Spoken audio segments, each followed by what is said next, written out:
So in the process of him bringing my truck back, he went to the fuel station and sold my fuel to other truck drivers. He ended up spending $6,000 worth of my fuel on my fuel card. Ain't no telling what he sold the fuel to the guys. He probably was giving them guys $2 a gallon.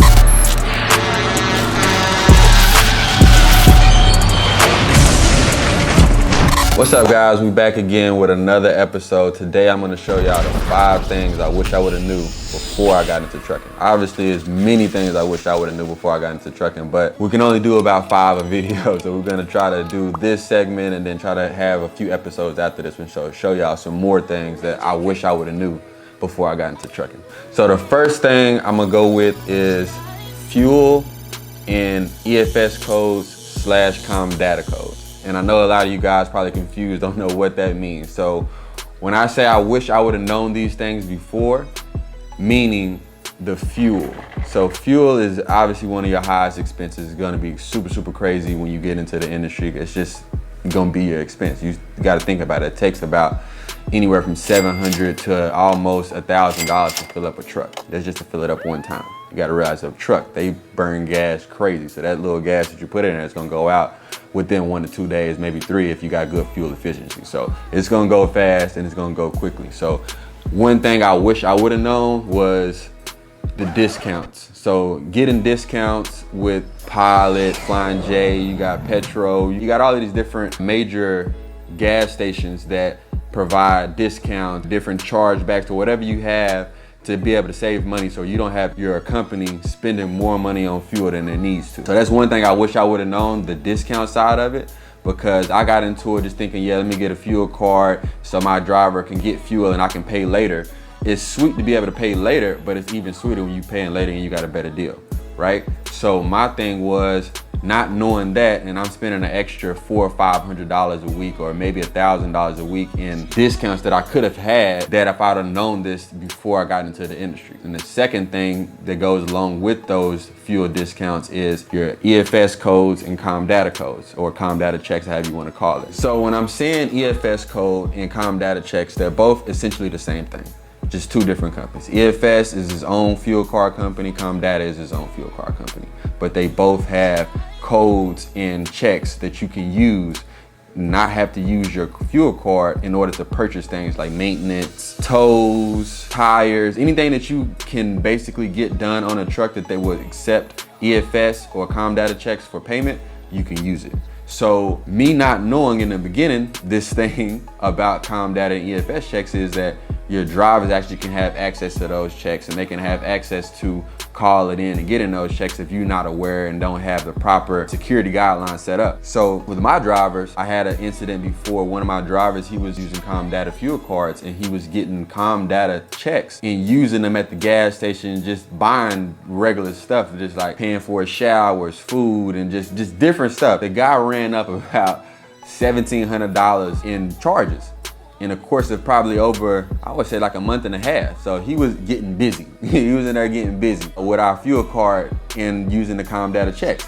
So for us, you know, I'm in my head, I'm like, man, what is going on? Why is my fuel so high every week? Like, it's not making no sense. I know he's not driving that much. So I end up doing some research, checking back, and they're like, oh, sir, you have $1,700 in com data check charges.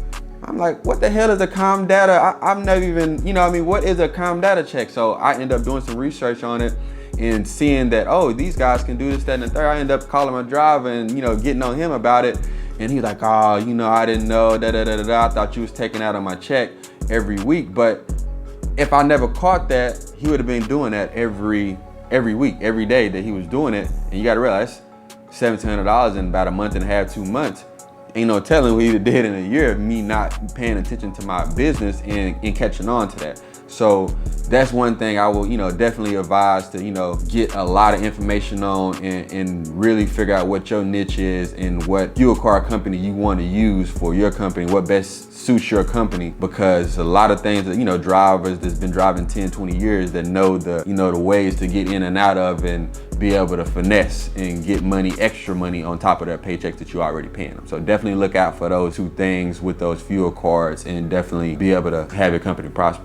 Just to piggyback on that, I'm gonna give you guys another story with another driver that I had. So I had a driver, right? And another thing that I'm saying, this fuel stuff is so important, because it's like I say, it's drivers that have been driving 10, 20 years. They know all the tricks and the trades of this thing. And you guys are just getting in, or you 2 years in, or a year and a half in, you guys don't know as much as these guys know. And they've been driving for companies, owner operators, etc., for many years, so they got all the tricks in the trade. So I had a driver that was on the verge of quitting, which I was okay with that. You have drivers come and go, it is what it is, it's the industry. So within him leaving, he decided to go out and steal fuel. Granted, when you have a fuel card, this is essentially how it works. You get fuel all throughout the week, and then you pay that next week, the following week, for the fuel that you use all that prior week. So in the process of him bringing my truck back, he went to the fuel station and sold my fuel to other truck drivers. He ended up spending $6,000 worth of my fuel on my fuel card. And ain't no telling what he sold the fuel to the guys. He probably was giving them guys $2 a gallon. You see what I'm saying? But it's all profit for him. But this is another trick in the trade that drivers do all the time that the owner operators will never even catch or never even think about it. Especially, I only caught this because, for one, it was super high.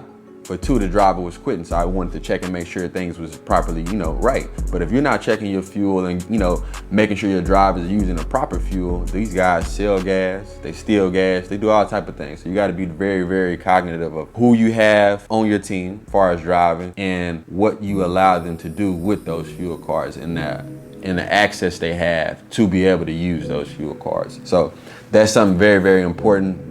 I took some major L's on a lot of those situations, right? $1,700, $6,000, and those are small little tidbits that, off of fuel. That's not even a major component in what your money-making scheme is. Obviously, you spend a lot of money in fuel, but it's not a major money-making thing. I'm losing extra money on it. So it's just something you guys definitely got to be cognitive of and, be aware of, because, these things are happening, and that's what I'm here for, to, tell you guys the cutthroat, the good, the bad, the ugliness. These are things that I personally went through. So I'm definitely trying to give you guys the insight so you don't have to go through the same thing and you can save yourself $10,000 and you not have to go through that, right? So that's the first thing that I wish I would have knew before I got into trucking. So the second thing I wish I would have knew before I got into trucking would be the lumper fee. So the lumper fees are fees that you pay whenever you're dropping off a load to a receiver that has employees that take that load off of your truck and put it into their warehouse. So they pay those employees, and what they pay those employees is called a lumper fee. You get,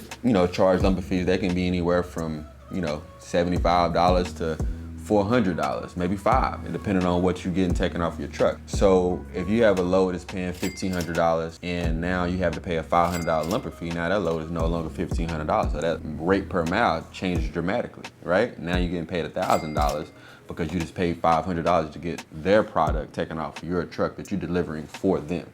Doesn't make sense. So always be cognitive of when you get those lumper fees, either try to go directly through the broker, tell them to pay them, and if they have any issues, which they should not have any issues, like I said, you're taking their product, moving it for them, so they should be able to pay their fee to get their product taken off your truck. So always make sure you get that updated rate con and be able to get that lumper fee taken care of. So if you have to pay out of pocket, which you shouldn't have to do, fight at all costs, talk to your broker, talk to your dispatcher, whoever they need to talk to be able to get that lumper fee paid by them. Because if you pay it, sometimes they give you the runaround, it takes extra time to get that updated rate con, etc. So you always just want to go through the straight path of getting them to take care of it first, and then them sending you an updated rate con. Now you getting your money if you do have to pay for it or whatever the case. And that is something I definitely would have wished I would have known going into the industry, because there's a lot of times where I'm getting $2,500 loads or $1,500 loads, $1,700 loads, and I'm spending $300 in lumper fees or $400 in lumper fees, and me not even knowing in the beginning what a lumper fee was, or kind of how it operates or what happens with it, not knowing that I could get that money back. I lost thousands of dollars by paying lumper fees and not being able to go to that broker or to that dispatcher, whoever got that load from, and getting it back. So definitely make sure you're paying attention to those things and getting those lumper fees and things back.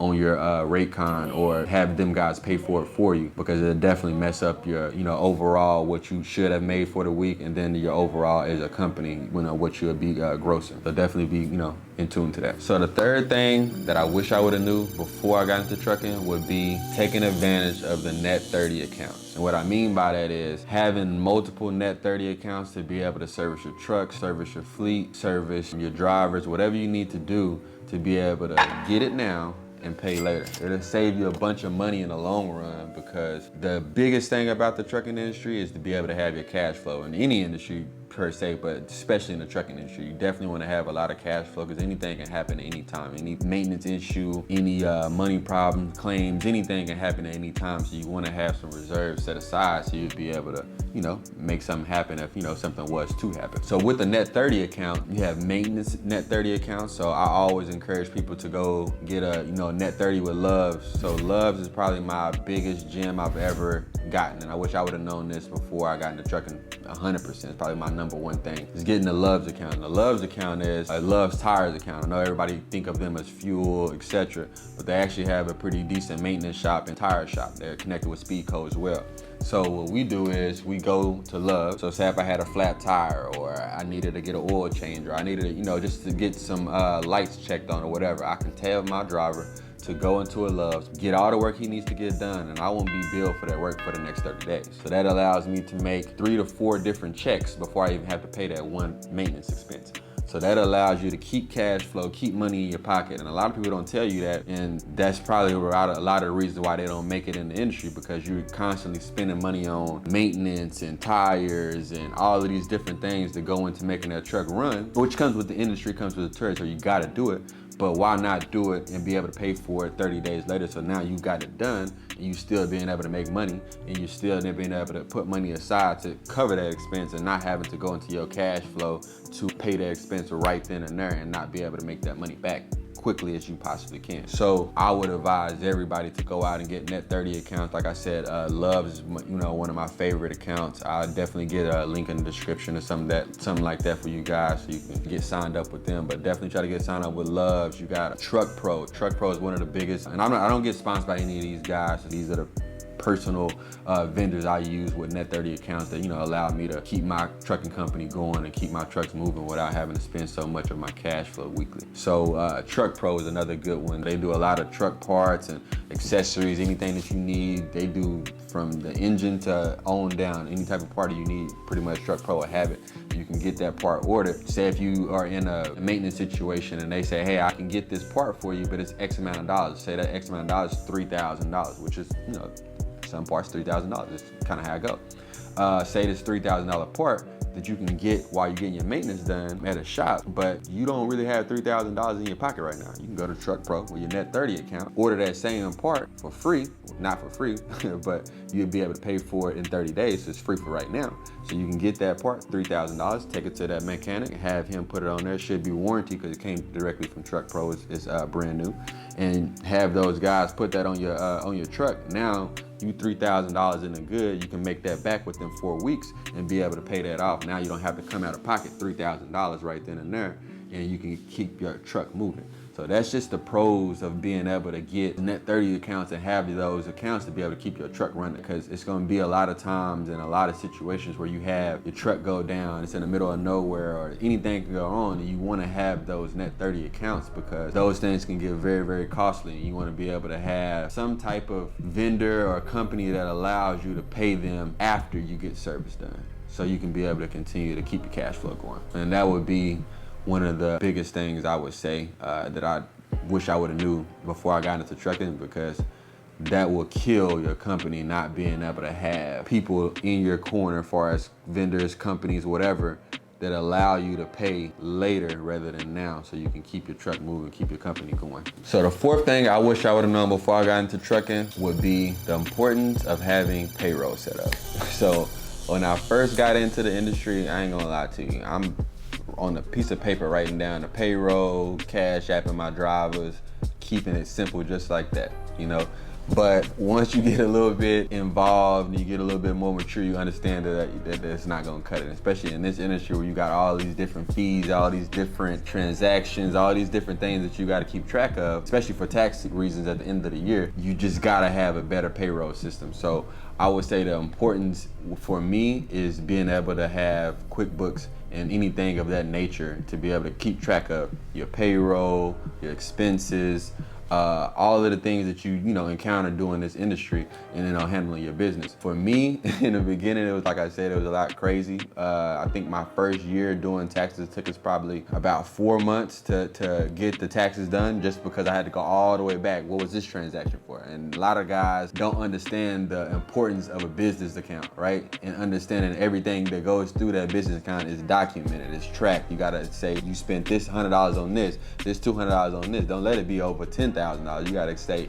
everything you did with it. So you just gotta be able to understand the importance of having those things like QuickBooks, etc., to be able to help you keep track of those things. Like I said, it took me 4 months to go out and figure out what it was that I did in that prior year to make sure my taxes were taken care of.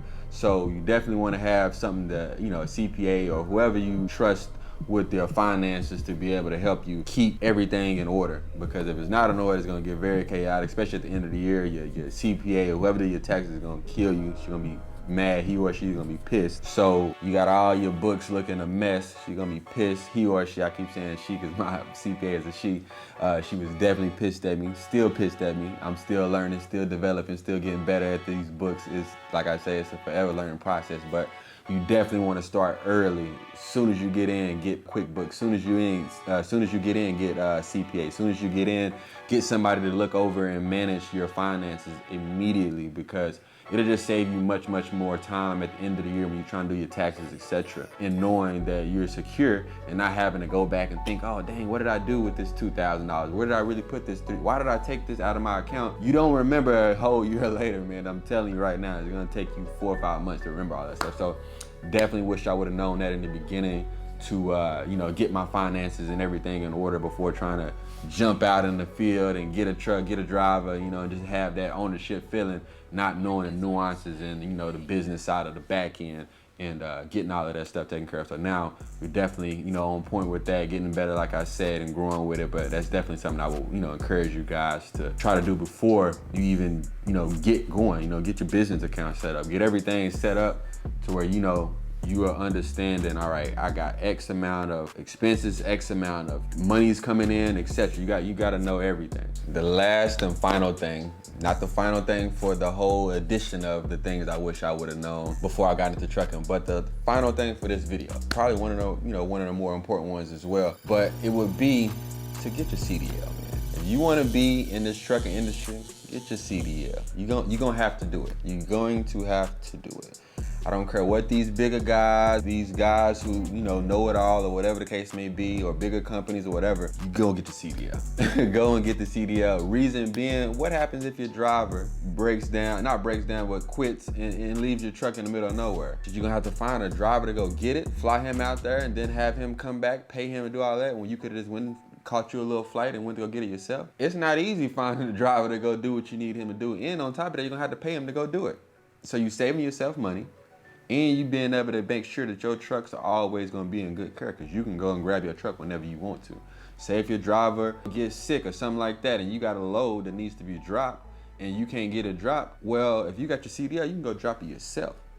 Because think about it, if you don't get that load dropped, depending on what broker you're dealing with, depending on who you got the load from, some of those people don't do late appointments. Some of those people don't do all of those different things that you would, want to have happen if you had a driver with some type of situation. Sometimes you get a straight claim, and claims can be 700,000, 80,000, 50,000, 100,000, depending on what you hauling across those state lines. So be cognitive of being able to get that CDL and understanding the industry. So as the owner of a truck, you definitely need your CDL. There's no ifs, ands, or buts about it. It even helps you on actually buying a truck. When you go out and buy a truck and you finance it, the first thing they're gonna ask is if you have your CDL. And if you don't have your CDL, this is how banks look at you. as an investor, which you are now, you're an investor. You don't have your CDL, so that means if that truck doesn't have a driver, it doesn't make money. That means you're investing into that truck, right? So now they're looking at you as an investor. So when they're looking at you as an investor, instead of an actual person who has a CDL who can drive that truck, they look at you way different. So now you got a $100,000 truck, which is typically what they're going for right now. And as an investor, you don't got your CDL. They're looking at you paying, I don't care what your bank statements, tax credit, all of that. You looking to spend 20 to about 40, sometimes 50% down on your down payment. So now you sound about 50% down of $100,000. And all you had to do is get your CDL, which could have saved you $50,000. So it's very, very imperative that you get your CDL, you understand the ins and outs of the industry before you get into it, because there's a lot of hidden booby traps that you will fall into if you don't go out and get yourself the proper knowledge, or you don't go out and get the CDL, or whatever the case may be. So I just want to, fill you guys in on some of these little pitfalls that you can, avoid by just going and taking the proper steps and getting the proper knowledge and schooling yourself on this industry before you get into it. Because like I said, I took a lot of lumps on my head, a lot of them in the beginning. So now I want to do my best to give it back as much as I can to you guys that want to get into this industry, because I love the industry. I want the industry to continue to grow, but I felt like a lot of guys jumped in the industry without the proper information, without the proper knowledge, trying to cut so many different corners. It kind of derailed the industry a little bit. Not saying that the industry isn't a great industry, which it is. It's still going to be, top tier industry in the United States. But in the same breath, you can't have a whole country want to join one industry without knowledge of the industry or information on how it actually runs. So right now, you got to be very knowledgeable and get yourself schooled and go further. But yeah, that's my 5 things that, I felt that I truly, I'm talking about the deep in my heart, wish I would have known before I got into the trucking industry. And like I said, it's gonna be several other episodes that go to this video to piggyback to it, more things that I wish I would have known. But just to start off with these first 5 is very, very good stepping stone that you guys can build off of. Just wanted to put that in you guys' ear. Thank you for watching, especially if you ended the show, came all the way to the end of the video. I appreciate that. Definitely give a like and a subscribe and, check me out.